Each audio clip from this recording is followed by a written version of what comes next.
40.000 per mobil Pak.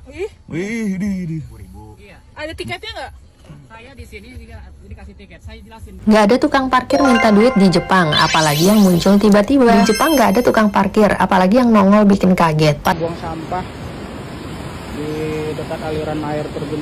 Pantai terkotor Indonesia dibersihkan malah kotor lagi. 10.000 per mobil Pak. Wih, di. 10.000. Iya. Ada tiketnya nggak? Saya di sini dikasih tiket. Saya jelasin. Kalau pos 1 itu punya akses tanah milik jalannya ya. Kalau pos 2 yang punya wisata. Yang berhak di sini adalah saya, bukan orang wisata. Oh iya. Nggak ada. Kalian kalau diberhentiin harus berhenti Bu. Karena saya malu sama orang yang lain. Apa? Kalau malu berarti sebenarnya enggak. Kasih ini dong, kasih pelang berhenti gitu. Nggak ada. Ada tiketnya nggak? Tadi nggak kelihatan nak. Nggak ada, duitnya segini doang nak. Kan bukti harus. Lain kali Pak jangan begitu ya. Iya, maaf ya. Ya. Oke. Ayo banget ya. Assalamualaikum warahmatullahi wabarakatuh. Apa kabarnya sahabatku semua? Lagi-lagi tukang pungli atau orang yang meminta uang secara tidak resmi dan tentunya itu masuk ke kantong pribadi. Hal ini memang tidak bisa dibiarkan. Ketika pengunjung wisata bertanya mana tiketnya, dia berkata tak ada tiket. Jelas-jelas ini adalah pungutan liar. Kenapa hal ini harus diviralkan? Supaya mendapat tindakan tegas daripada pihak daerah tersebut. Karena ini meresahkan masyarakat dan tentunya tempat wisata tersebut akan menjadi sepi akibat orang-orang yang suka melakukan pungutan secara liar. Hal ini mungkin hanya terjadi di Indonesia ya. Di negara tetangga-tetangga lainnya nggak ada seperti itu. Dan saya sendiri juga bekerja di Malaysia. Ketika saya berkunjung ke lokasi-lokasi wisata itu tidak ada pungli loh. Aman, nyaman, tentram, tanpa gangguan. Ya memang tidak semuanya tempat wisata di Indonesia itu ada tukang pungli. Tapi rata-rata kebanyakan ada dan ini harus dihilangkan. Kalau pungutan liar tersebut resmi daripada pemerintah daerah ya nggak masalah. Karena uangnya juga akan kembali lagi ke masyarakat. Dibangunkan fasilitas-fasilitas umum untuk masyarakat juga. Tapi kalau pungutan liar ini uangnya tidak masuk ke pemerintah. Ini sangat disayangkan. Jadi harapan saya mudah-mudahan dengan adanya video yang viral seperti ini kemudian saya reaction ya supaya apa? Orang-orang yang melakukan tindakan pungli ini ditindak tegas. Kira-kira seperti itu sahabatku semua. Bukan bertujuan intinya menjelek-jelekkan negara saya. Enggak. Dan bukan bertujuan untuk membanding-bandingkan negara saya, enggak juga. Tapi membanding-bandingkan dalam segi hal positif itu wajib. Karena kalau enggak dibanding-bandingkan, kapan negara kita maju? Dan kita sebagai seorang masyarakat, seorang warga yang cinta dengan negaranya, tentunya ingin negara kita maju, sahabat-sahabatku semua. Jangan anti kritik, kira-kira seperti itu. Lalu bagaimana pendapat orang Indonesia sendiri terkait hal pungutan liar ini? Berikut mari kita simak videonya bersama-sama. Jadi kita nggak perlu membanding-bandingkan terlalu jauh ya. Membanding-bandingkan di Jepang. Cukup kita bandingkan saja dengan negara Asia Tenggara lainnya. Seperti Singapura, seperti Malaysia, seperti Thailand. Itu nggak ada loh tukang pungli. Yuk kita simak video komentar dari orang Indonesia terkait pungutan liar yang sering terjadi di negara kita tercinta. Tukang parkir itu nggak ada gunanya. Ini kita ngomongin tukang parkir yang ilegal ya. Tukang parkir yang suka pungli, bukan yang resmi. Termasuk ya Pak Oga, itu juga nggak ada gunanya. Malah bikin macet. Gue tau banyak yang sebel sama mereka. Tapi kita janganlah menyebut mereka penjahat, karena mereka bukan penjahat. Mereka cuma pemalas saja. Kalau penjahat ya terlalu berlebihan. Koruptor no, penjahat. Kalau Pak Oga, tukang parkir, ya itu pemalas. Yang nge-backingnya penjahat. Nah baru penjahat tuh. Mereka itu pemalas karena emang kerjaannya itu bukan pekerjaan. Jadi tukang parkir pungli, jadi Pak Oga itu tidak menambah kontribusi ekonomi. Contoh nih kalau dagang bakso. Kalau lu dagang bakso, lo itu kan bakal beli mie mentahnya, lu bakal beli kecap, bakal beli saus, beli sabun cuci piring, beli mangkok, beli ban buat gerobak lu. Nah itu bikin ekonomi jadi muter. Dengan lakunya bakso lo, maka ada rejeki tukang sabun cuci piring. Dengan lakunya bakso lo, maka ada rejeki supplier mie. Jadi muter, ekonomi jadi bagus gitu loh. Tapi kalau jadi kang parkir ilegal, bawa periwitan, dapat duit, apa kontribusi ekonominya? Nggak ada. Yang ada malah bikin mudarat, tau nggak lo? Bikin ruko jadi sepi, bikin harga jadi inflasi. Kenapa? Karena yang tadinya tukang bakso beli saus cuman 5.000, karena mesti bayar parkir, jadi 7.000 sausnya. Nanti tuh harga inflasinya dibebanin ke pelanggan. Malah banyak bikin sialnya itu tukang parkir ilegal. Buat perekonomian sangat buruk. Secara mental pun ini melestarikan mental-mental pemalas. Dan juga mental-mental feodal. Karena merasa sebagai akamsi terus berhak dapat jatah pungli. Ini kan orang-orang gelo. Pak Ogah pun seringnya bikin macet. Lu tahu nggak tuh, macet itu merugikan perekonomian. Semakin macet kotanya, semakin rugi tuh perekonomiannya. Ada putaran nggak boleh muter kayak di tendean, dibantuin sama Pak Ogah. Bikin macet, bikin sial. Semakin macet artinya semakin banyak subsidi BBM. Bikin rugi negara nggak? Bikin rugi negara. Tapi sebenarnya dengan adanya tukang pungli, sebenarnya secara tidak langsung kita itu mengurangi tingkat kriminalitas. Karena mereka ini para pemalas, berbahaya. Kalau ada pemalas yang nganggur, nggak punya duit, itu bahaya. Pasti tingkat kriminalitas bakal meningkat. Ini bukan masalah lapangan pekerjaan. Udahlah, ini mereka pemalas. Bukan masalah nggak bisa nyari kerja. Emang nggak mau kerja, ini masalah mental. Mereka ini kan berani karena ada yang backing. Ada yang di backing RT RW, ada yang di backing sama ormas-ormas, ada yang di backing sama petugas korup, ada yang nggak ada backingannya juga, ada yang sekedar markir aja ada juga. Mereka ini kalau di One Piece ya bisa dibilang anak buahnya para Shichibukai. Shichibukai itu kan dibebasin melakukan apapun yang dia mau selama dia membantu pemerintah. Selama setiap pemerintah butuh bantuan dia siap. Jadi daripada lu nyolong, daripada lu maling, ya udah deh, lu mau mungli, ya wes. Tapi jangan maling ya, begitu. Nah ini gerombolannya lah yang nge-backing dia Shichibukai. Tapi kalau kita sebagai wali kota nih ya, meskipun kita benci sama tukang pungli, selama dia punya KTP kota tersebut, kita nggak boleh abai. Ini warga kita juga kan begitu. Nggak bisa kita nyuruh polisi buat nangkap-nangkapin terus dipenjara semua, nggak bisa. Meskipun ada delik hukumnya, tapi nggak bisa begitu. Dan lagi-lagi ini masalahnya bukan lapangan pekerjaan, karena mereka itu pemalas. Kecuali tukang punglinya KTP-nya KTP luar kota, itu mah suruh pulang aja. Kalau KTP-nya warga kita ya mesti diurusin. Nggak bisa dilepasin lah. Kira-kira menurut lo nih ya, sebagai wali kota, buat ngilangin pungli gimana caranya? Gimana solusinya? Siapa tahu nih video bakal ditonton sama para calon wali kota di Indonesia nih. Ini kan mau pilkada tahun ini. Nah ini masalah seluruh kota di Indonesia nih, masalah pungli. Coba komen di bawah kira-kira solusi lo apa ya? Solusi yang bijak. Tukang parkir ilegal yang ada di Indonesia ini memang sedikit agak rumit dan memang permasalahannya sampai saat ini belum terselesaikan. Di sisi lain, tukang parkir ini sebenarnya juga ada fungsinya juga, termasuk salah satu kendaraan aman. Tapi di sisi lain, masyarakat juga sudah agak bosan sahabatku semua. Apalagi kalau tukang parkirnya parkir ilegal. Itu sungguh sangat miris ya. Apalagi di era media sosial sekarang banyak sekali beredar video pungutan-pungutan liar yang kiranya tidak sesuai dengan yang harus dibayar. Bahkan kadang-kadang memaksa ketika dibayar seadanya.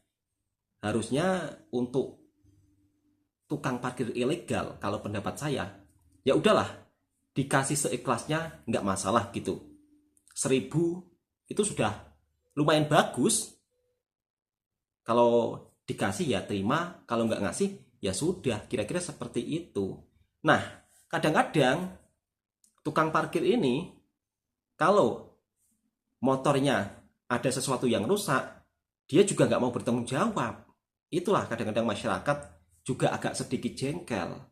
Nah, apalagi di tempat-tempat wisata yang harusnya di mana tempat wisata tersebut itu nggak ada tukang parkirnya, justru datanglah tukang parkir ilegal dan uang tersebut tidak masuk ke pusat pemerintahan. Ini sangat disayangkan ya. Harusnya ada penertiban, kira-kira seperti itu. Di negara tetangga, motor itu nggak perlu bayar pada saat parkir, tapi di negara kita kebanyakan di kota-kota besar pasti motor kalau parkir bayar. Di kota-kota besar ya kebanyakan seperti itu. Kalau di kampung-kampung saya, alhamdulillah nggak ada seperti itu sahabatku semua. Ini hanya berlaku di kota-kota besar di Indonesia. Kira-kira seperti itu. Lalu bagaimana dengan negara-negara yang maju seperti di Jepang? Apakah ada tukang parkir atau tidak? Dan bagaimana warganya dalam berdisiplin menjaga negaranya sehingga menjadi negara yang maju? Kira-kira seperti itu sahabatku semua. Kita harus membanding-bandingkan dari sisi yang sangat positif supaya kita juga bisa mencontoh negara tersebut. Yuk kita simak video berikutnya. Nggak ada tukang parkir minta duit di Jepang, apalagi yang muncul tiba-tiba. Di Jepang nggak ada tukang parkir, apalagi yang nongol bikin kaget. Parkiran di Jepang ada yang berbayar dan gratis. Yang berbayar semua sudah menggunakan sistem pembayaran otomatis, tidak perlu tenaga manusia lagi. Ada banyak tempat parkir gratis di Jepang, seperti di depan semua minimarket, di depan sebagian besar supermarket, depan toko-toko atau kedai, dan depan restoran. Di mall atau pusat belanja, parkir pun tak jarang gratis, asal kita melakukan transaksi belanja. Umumnya kalau tanahnya tanah sewaan sebuah minimarket, restoran atau toko, parkirnya gratis karena disediakan oleh penyewa atau pemilik tanah. Nggak ada petugas parkir ilegal muncul tiba-tiba karena di Jepang sudah pasti dilaporkan dan ditangkap polisi. Jadi hidup dijamin anteng karena nggak ada tukang parkir yang tiba-tiba minta 1.000 atau 5.000. Ada orang yang jaga pengkolan dan belokan juga. Karena parkiran depan minimarket atau sebagian supermarket gratis, banyak ditemukan orang Jepang main HP dulu, makan snack belanjaan dulu, leha-leha dulu. Bahkan di selain kota besar, sering ditemukan orang yang tidur di atas 1 jam di dalam mobil saat di parkiran. Jepang sangat ketat mengatur urusan parkiran. Tak boleh ada orang yang beli kendaraan sebelum mereka bisa menunjukkan di rumah mereka ada tempat parkirnya. Mau beli mobil bekas atau mewah, wajib menunjukkan tempat parkir dulu. Di Jepang, kepentingan umum ada di atas segalanya, termasuk jalan umum. Walau jalan kecil depan rumah nggak boleh ditutupi oleh kendaraan pribadi yang parkir sampai ke jalan. Parkir sembarangan sudah pasti kena denda minimal 1 juta rupiah. Bagaimana menurutmu? Pantai terkotor Indonesia dibersihkan malah kotor lagi. Pantai di Jepang bersih dari sampah dan pungli sepanjang hayat. Pantai di Jepang rata-rata gratis, bersih dan nggak ada pedagang yang mepet-mepet sampai bibir pantai. Bahkan nggak jarang disediakan area buat bakar-bakaran kayak gini, biar estetik dan abunya nggak bikin kotor. Yang bawa anjing pun tanggung jawab sama kotoran hewannya. Pokoknya kalau ke Jepang sepanjang mata memandang, pemandangan pantai nggak ditutupi oleh tenda pedagang apapun. Pedagang cuma boleh berdagang di area pedagang saja. Udah gitu gratis pula. Jadi kalau ke pantai ya jadinya beneran healing, gegoleran, bahkan tendaan. Bawa bangku santai. Para pengunjung juga umumnya bertanggung jawab atas sampah pribadi, dibungkus dan dibuang ke tempat sampah yang tersedia atau dibawa pulang. Nah, kalau lapar jalan dikit ke lokasi pedagang makanan. Semua serba teratur. Yang mancing di area mancing, yang main pasir di tepi pantai, yang jualan di tempat jualan. Bener-bener berasa healing, nggak perlu gelut dengan tukang karcis dadakan maupun pedagang yang bad mood karena pas nyamperin kita dagangannya nggak dibeli. Semoga suatu hari pantai-pantai di Indonesia bisa bebas pungli dan sampah kayak pantai di Jepang juga ya. Terlalu jauh mbak kalau seperti Jepang. Kita bandingkan dengan negara tetangga saja. Buang sampah di dekat aliran air terjun Ponot. Sampah berserakan. Air yang dipenuhi sampah plastik dan pempek.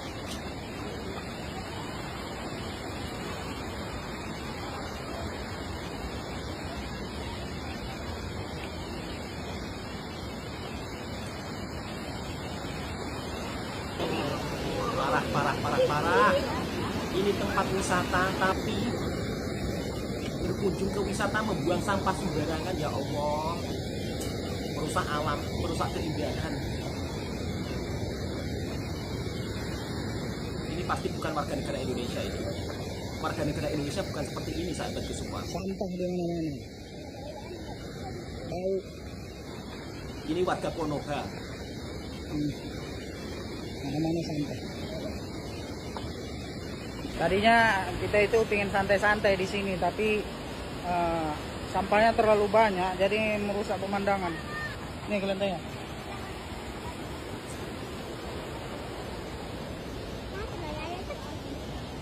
Hampir semua sudut air terjun sini dipenuhi sampah.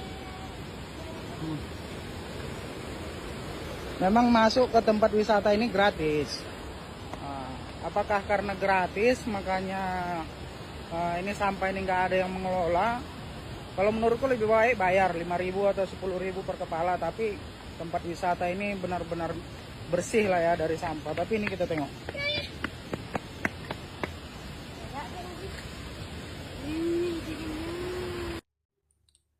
Terkait perihal sampah ini sebenarnya kembali kepada masyarakat yang ada di Konoha. Ini bukan masyarakat Indonesia ya. Kalau orang Indonesia itu buang sampah di tempat sampah dan mereka itu rajin dan tidak pengotor. Ini salah ini. Ini bukan terjadi di Indonesia tapi terjadi di Konoha. Walaupun wisatanya sudah gratis, tak perlu bayar, tapi buang sampahnya masih merata-rata. Ini sangat disayangkan. Kalau menurut pendapat saya, harusnya kalau masuk dikasih tarif Rp5.000 untuk kebersihan. Itu lebih efektif ya dibandingkan warga Konoha yang membuang sampah sembarangan. Dan saya juga tidak heran, sebab saya sendiri pernah mengalami. Ketika saya membersihkan sampah-sampah di tepi jalan, pada saat itu saya dapat 15 goni atau 15 karung.